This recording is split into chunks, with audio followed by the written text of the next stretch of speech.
Thank you, John, and I want to thank all of you for being here.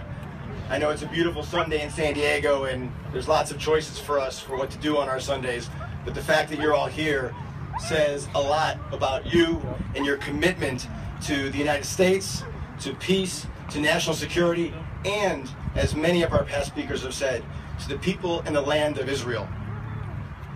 Now, what would you say if I told you that the U.S. government has now decided to give Hezbollah and Hamas direct aid in the amount of billions and billions of dollars? Every person here and every person in America, well, at least 95%, would think that's absolutely crazy. But that is essentially, right, what we're doing if, for simply signing a piece of paper,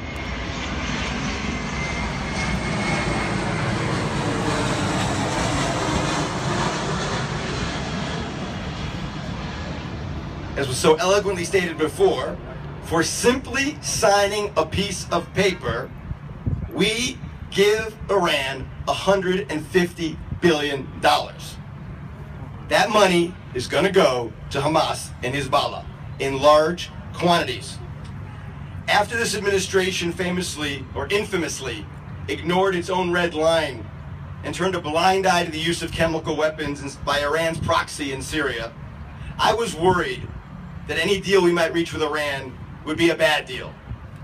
And after all the false deadlines and repeated extensions of the nuclear talks and more slipping bottom lines from this administration for what they said before were the critical deal points with Iran, I became even more worried that we would end up with a bad deal.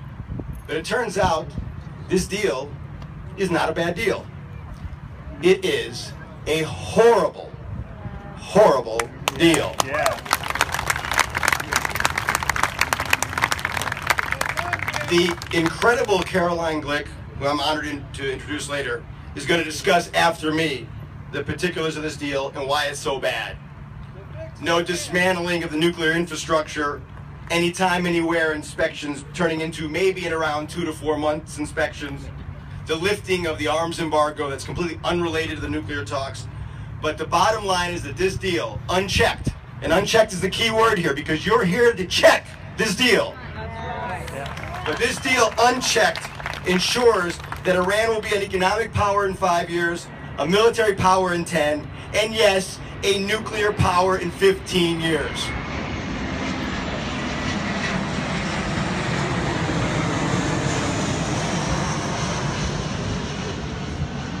They'll be a nuclear power in 15 years, and that's if they don't cheat. That's if they comply with this deal. When my grandmother was 22 years old, blessed be her memory, she watched helplessly and in horror when the two democratic world powers back then, Britain and France, infamously in 1938 abandoned Czechoslovakia, and most certainly they abandoned the Jews of Czechoslovakia in exchange for an agreement that Britain and France's leaders, with the very notable exception of Winston Churchill, hailed in the same terms that we're hearing today from the leaders of the P5+1. The same terms. Back then we heard the same rationalizations we're hearing today. Back then we heard rationalizations for appeasing Hitler. We heard that the agreement with Nazi Germany was a great deal for the world, and it would avoid war and create, quote, peace for our time. 1 year later, Europe was consumed in a war that led to the slaughter of millions of people, including, sadly, for my family personally, almost every person in my grandmother's family. Back then, without the lessons or the benefits to learn from World War II in North Korea, France and Britain ignored Churchill's repeated warnings about appeasing evil, and many called Churchill a warmonger, just like the leaders of the P5+1 are doing today. They're calling the people that are against this deal warmongers. Back then, they ignored the concerns made to them by the Czech government, and they made a deal with Nazi Germany that sacrificed the safety and security of Czechoslovakia on the naive belief that appeasing the Nazis would bring peace to the rest of the world and satisfy the madmen that ran Germany. Today, echoing 1938 and Munich, the leaders of the United States, France, and Britain ignore Netanyahu's repeated warnings, and also the warnings expressed to them by Iran's Sunni Arab neighbors. And they claim that despite the fact that the Iranian neighbors live in that neighborhood, that they somehow know better. And they claim that the only choice we have is between this agreement and a war, and that this incredibly bad agreement somehow makes the world a safer place. But the craziest thing about this, the absolute craziest thing about this, is that as absurdly bad as the Munich Accord with Germany was in 1938, it was far more defensible in September 1938 than this proposed deal with Iran is today. In 1938, no one in Britain or France had the benefit of learning from their own history of what happens when you appease an evil dictator, or of the utter failure of the nuclear agreement with North Korea. And as of September 1938, Nazi Germany had not fired a shot against any British or French citizens. It had not yet claimed it wanted to destroy France or Britain, and it had not yet made known to the world its desire to kill off all the Jews. Obama hates Israel. Iran, on the other hand, since the mullahs took it over in 1979, has been responsible for the deaths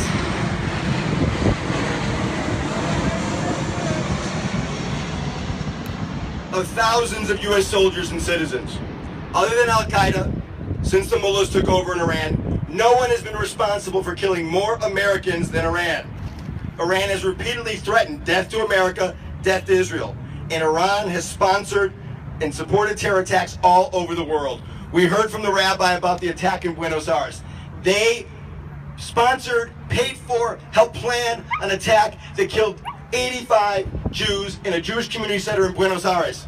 Do we think that if we give them billions of dollars, that terrorism is coming to communities here in the United States? Of course it will. And we also know we're doing deals with this government in Iran, and we know how brutal they are to their own people. We watched in horror in 2009, and we turned a blind eye to it when they slaughtered their own people on the street for demanding freedom. We know this regime has killed, murdered 6,000 people simply for being gay. And we know they've killed over 10,000 people as political prisoners simply for wanting to express their thoughts. And we ignore all of that. Knowledge that we have before we did this deal, not the kind of knowledge that the British and French had before 1938. And of course we know that while denying the Holocaust with one breath, this regime promises in Iran to bring about the slaughter of another 6 million Jews. They've promised it over and over again. This regime is evil. The Iranian regime is pure evil. And yet this administration and its cohorts in appeasement trot out the excuse, the trite claim in response to this that you, quote, don't make peace with your friends. The problem with that excuse is that it ignores the fact that appeasing evil never works and it never brings peace. It ensures war. Yes. Appeasement means victory for the evil dictator. It consolidates power for them. Before Chamberlain's Peace for Our Time announcement in 1938, Hitler was actually facing dissent in Germany. The senior officers in the Wehrmacht were actually planning a coup.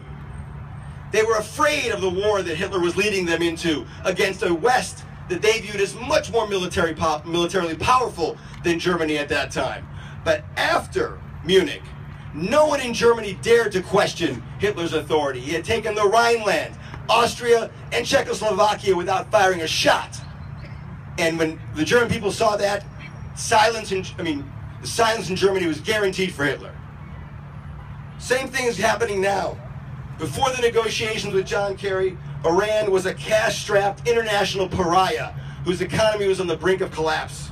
Now its evil dictators are bragging to their people about how they restored Iran's honor and its economy. The same thing Hitler told the German people back in '38. And of course, we all know that evil dictators are never satisfied with the concessions given to them. They take what you give them and they go after more. Hitler took Czechoslovakia and then he went after Poland. And Iran's leaders have told us they're the same. They're not hiding it. That's the scariest thing about this. 5 days ago, their supreme leader said they're not going to change one iota. Death to America, death to Israel, and support for terrorism all over the world, and for their version of Shiite dominance throughout the Middle East. That's what they just told us after we gave them supposedly everything they wanted. And that's the crazy thing about appeasement. It always hurts the appeasers' allies first. So sure, in 1938, it first hurt Czechoslovakia. But guess what? Then it hurt Poland, and soon enough, it hurt the people of France and Britain too. And that's the same thing that's going to happen with this act of appeasement if we don't act to stop it. First, it'll be Iran's neighbors, but you can bet that soon enough, it'll be here. Iran does not need intercontinental ballistic missiles, which it insisted would be lifted. That embargo would be lifted from this deal, and Russia insisted on it too, and we gave it to them. But they don't need intercontinental ballistic missiles to hit Israel or any Sunni Arab state. They need it to hit us. They need it to hit Europe. And before most of the kids in this audience finish high school, that's exactly what we'll be facing if we don't do something about this deal.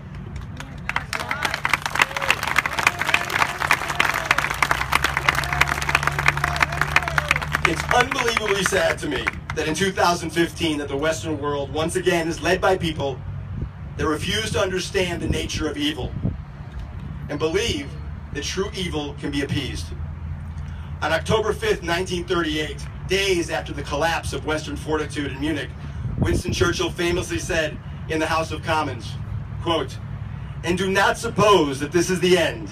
This is only the beginning of the reckoning. This is the first sip, the first foretaste of a bitter cup, which will be proffered to us year by year, unless by supreme recovery of moral health and martial vigor, we rise again and take our stand for freedom." We all know what happened less than 1 year after Churchill's speech. It was not the end. It was the beginning of the reckoning. A bitter cup known as World War II that led to the loss of over 55 million lives. That war was not only made more likely by appeasement, it was made much more costly. A nuclear Iran will also be much more costly to stop. We, all of us, have to do everything we can to stop that. I would like to think that the millions of people that died during World War II did not die in vain, and that we have learned something from our past. That we will not sit by quietly and helplessly while our leaders repeat the mistakes of the past and appease evil dictatorships, whose stated goal once again is to dominate the world and to kill millions of Jews. In honor of all the victims of World War II, I urge each and every one of you to do everything you can to fight this deal. As has been said before, contact your congresspeople, contact all your elected officials, post, write, do whatever you can to make it known to Congress that this deal has to be stopped. Thank you.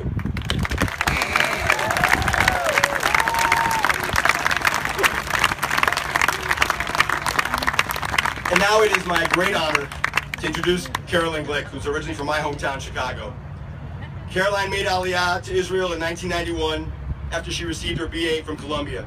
Soon after that, she joined the IDF and served as an officer in the IDF for 5 years.